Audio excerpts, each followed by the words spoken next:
Tingnan nyo guys, na-harvest ko sa isa kong paso. Ayan o, yung puting alokbati. Puti ba? Kulay green. Basta yan. Ayan guys, ang taba niya o. Isang paso lang yan guys. Tapos ito, bukas ko na siya tatanggalin sa pinakatangkay niya.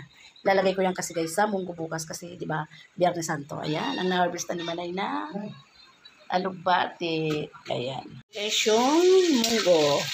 Ang paglalagyan ko ng aking alokbati na hinarvest kagabi. At ito yung ating, ginigisa ko muna yung aking kamatis, sibuyas at bawang. Ang ititry na namin dito guys, yung yung prito, matambakan. Prito ko pa yan guys, ayan. Ito na guys yung aking alokbati, o ayan.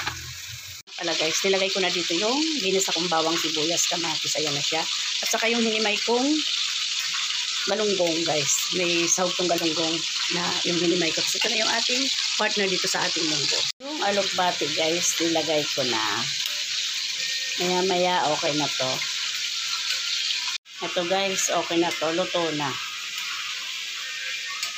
Ito na guys, kain na kami. Ito na yung ating munggo at pritong isda. Kain mga guys.